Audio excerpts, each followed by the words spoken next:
Isso, vem aqui, gente. Pessoas que estão aqui, a gente se reúne aqui, por favor. Vamos lá então, né? A gente começa nessa primeira exposição. E como que é o nome dessa exposição? Pode olhar para o lado para pegar colinhas. Outros navios. Uma coleção afroatlântica. Quando eu falo isso, outros navios, uma coleção afroatlântica, o que vem na cabeça de vocês? Navio negreiro, o que mais? Caravela, o que mais? Descoberta. Uma coleção afroatlântica. Penso também oceano, Atlântico, né? E por aí. Como? Pirata, olha só. Titanic, afundou já. Mas já afundou já, né? Legal, legal. Aqui, essa exposição, outros navios realmente, né? Alguém falou navios negreiros. Aqui ele tem esse nome, outros navios, porque a gente já ouviu muito falar na escola, na história de navios negreiros, né? Das pessoas escravizadas que vieram para cá para o Brasil. E aqui nessa narrativa, nessa exposição, é pensada para também falar outras histórias além dos navios negreiros. Porque pensa, as pessoas vieram para cá, mas elas vieram carregando a cultura, a religião, enfim, família, histórias, né? Então ela vem também com esse contraponto em trazer outras narrativas. E aí vem complementando, né? Uma coleção afroatlântica. Então, pensando um pouquinho mais também nesses oceanos, nesses mares que nos interligam também. Aqui ela não tem um começo, meio e fim, então você pode começar ela por qualquer lugar e você vai entender, assim, digamos assim, as peças, as obras, né? Mas só para explicar como que essas obras chegaram até aqui, na Fiesp, nessa galeria de arte. Na década de 60, 70, tinha o professor Mariano, professor da USP, que dava aula no MAI, né? Ele estava ali no museu da USP, que é o Museu MAI, Museu de Arqueologia e Etnologia da USP, que era professor da USP. E na década de 60, ele vai para a cidade de Ifé, na Nigéria, e ele tem contato com algumas peças, ali principalmente do povo Yorubá. Aqui vai ter peças da África Ocidental, muito do povo Yorubá, que é esse povo que fica ali no leste da Nigéria, e ali ele tem contato com essas obras, e ele pensa, por que não trazer essas obras para o Brasil? Lembrando que na década de 60, 70 já é um período pós-colonial, já está independente a África, enfim, então ele faz essa relação de comércio, ele compra essas obras com dinheiro da USP e traz para cá. Então até então essas obras estavam no museu, e agora eles pensaram, por que não também trazer, né, para o público, para nós também termos contato. Então aqui ela é dividida. A gente tem o primeiro eixo, que ela tem mais coisa do povo Yorubá, mais peças, enfim, artefatos, estruturas.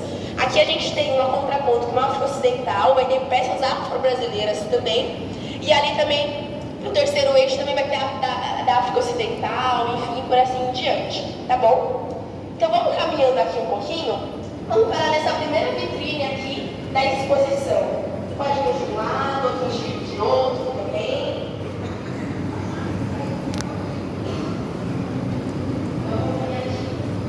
Pode se aproximando, por favor. Já vai levar o tempo, né? O que mais que a gente vê aqui? A coroa. O que mais? Braceletes, coroa. O que é isso aqui? Aqui eu sempre esse nome. Esse nome chama ABB, né? Então ele faz uma leitura, esse artista, ele pega o espelho e coloca também os cabelos, né? Porque ali você já vai ver na década de 2020, já é 2020, né? Já é o ano que tem ali.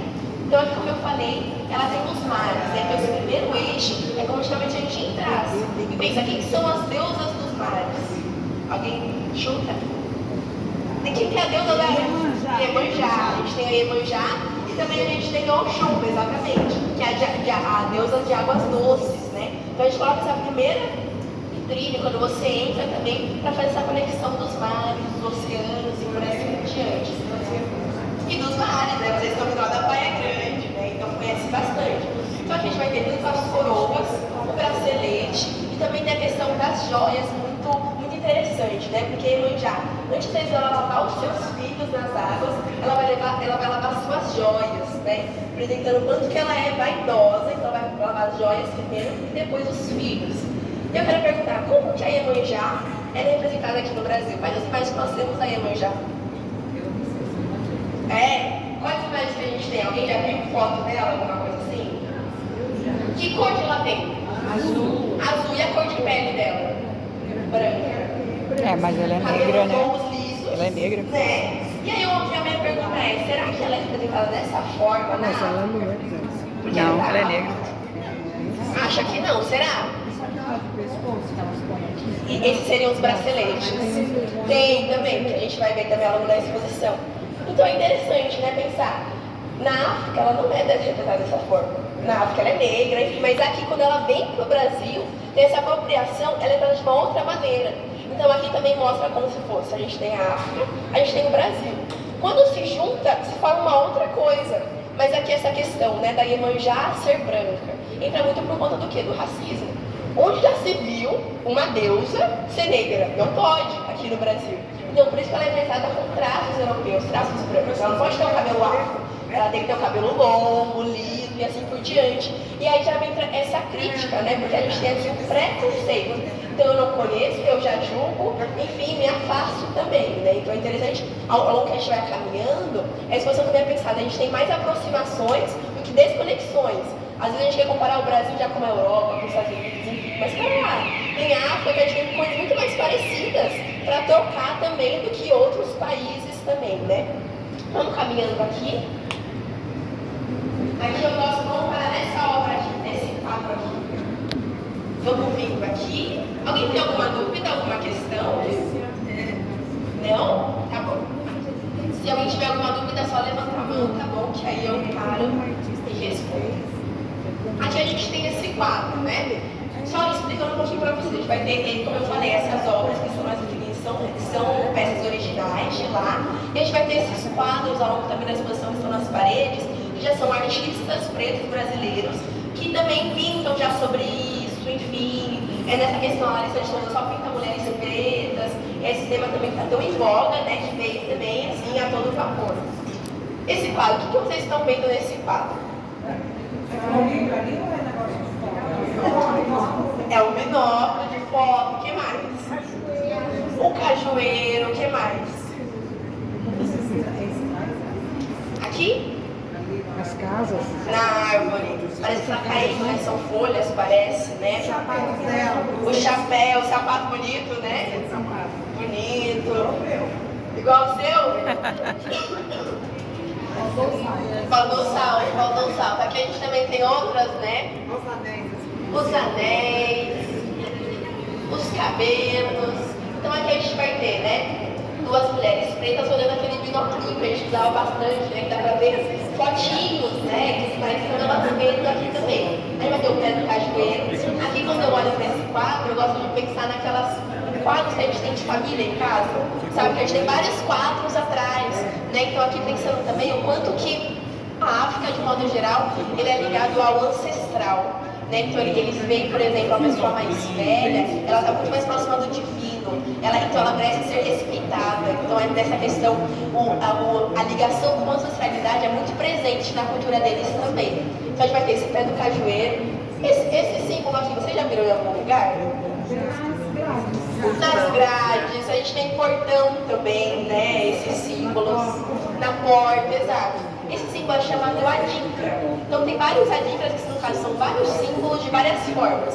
Nesse caso é o símbolo do sankofa, a metade do coração. O que é o sankofa, Maju? É um pássaro. É um pássaro que ele está indo para frente, mas ele está com a cabeça para trás. Por quê? Tem até um documentário na Netflix que fala um pouquinho. O princípio de sankofa, que é o quê? Ele olha para trás para ressignificar a sua história e ele caminhar para frente. Então eu penso aqui também, é uma conexão entre passado, presente e futuro. Porque eu gosto de olhar para esse quadro, elas estão olhando essa fotinha como se fossem elas mais novas. Né? Então essa conexão com esse adinho para trás, essa mistura, né? Ela se mescla, esse passado com o presente, o futuro, o que elas querem, enfim. Tem aqui a questão das estrelas também, e essa mão que representa o orixá. Né? Então a gente tem essa mescla também. E o quadro chama o portal. Então o portal eu penso aqui numa porta, né? Parece realmente uma maçaneta ali, que você abre e você vai para uma outra dimensão, digamos assim, né? Então essa artista sempre também procura muitos detalhes, né? Sempre ela também tem cores pastéis também, a gente vai ter também aqui as conchinhas e tudo mais, né? E aí por isso também começa com esse quadro aqui na frente, que é o portal. Então estou preparado para uma outra experiência a partir dessa exposição, né? A partir que a gente entra na exposição, a gente está aberto ao conhecimento, enfim, a uma história diferente do que a gente já viu e ouviu, né? Vamos caminhando. algumas peças táteis, né? Então que a gente pode tocar. Nesse caso aqui é o leque de ABB, que é o leque que a irmã já usa também para fazer, né, as ondas do mar também. Aqui seria uma... Pode tocar. Só pode chegar mais perto, que ele tem essa... Aqui seria uma réplica, né? Pensando também nas pessoas cegas de baixa visão para ter o toque. Ele vai ser mais pesado. Antigamente era pesadão? Sim, ele é mais pesado, porque aqui é uma réplica, né? Não é original, mas ele é mais pesadinho. Que material era? Alumínio. Pode colocar aqui. Se alguém mais quiser tocar, pode tocar também. Vamos caminhando. Vamos nesse eixo primeiro. E depois eu explico esse eixo também. Vamos nesse lado aqui.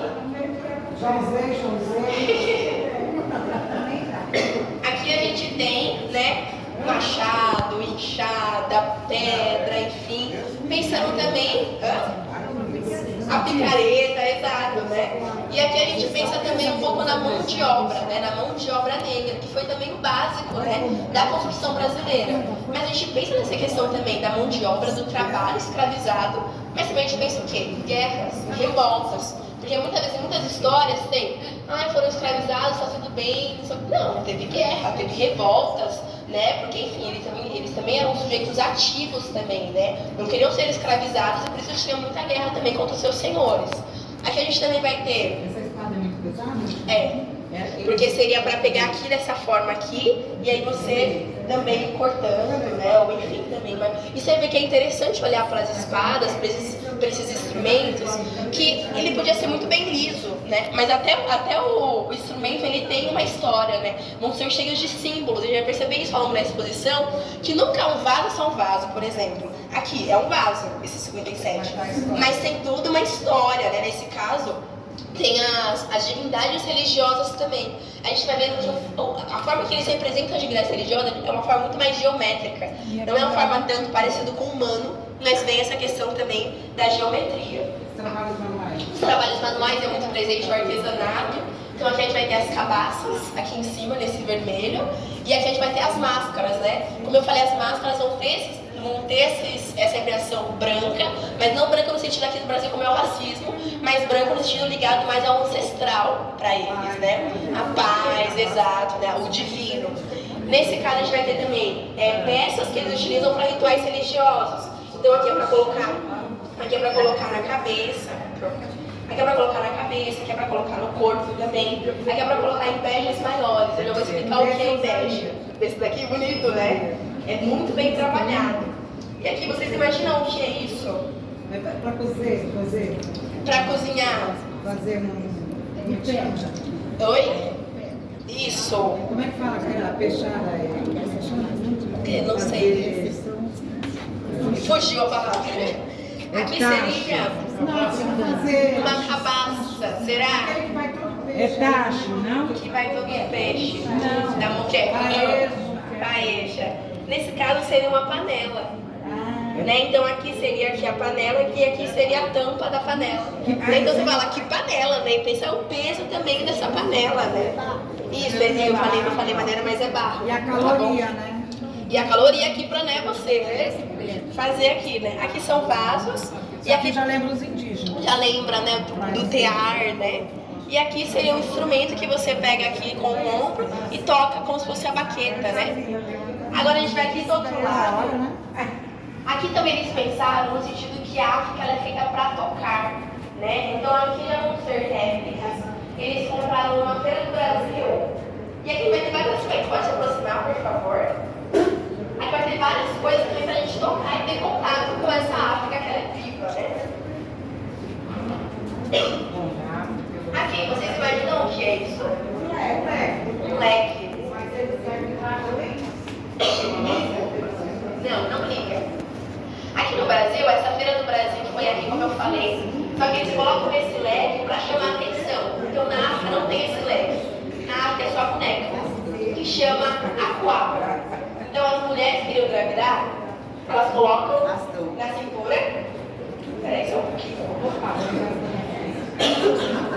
Deixa eu tomar uma água.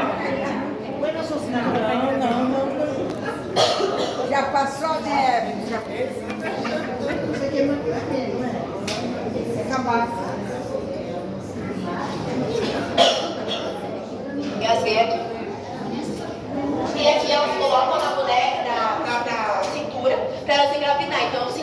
fertilidade para as mulheres, né? Seria a acuaba. Mas também pode ser usado como leque aqui no Brasil, né? É muito linda. Olha que isso é um pato. Essa também é bonita que é. Que área é esse aqui? Bambu, gente. Eu acho que é. É bambu. É. Eu acho que é Eu sei mais... cada aldeia, gente. Isso aqui passa. Chama Senjê. Também da mesma forma. Ele é assim mesmo? Sim. Pode.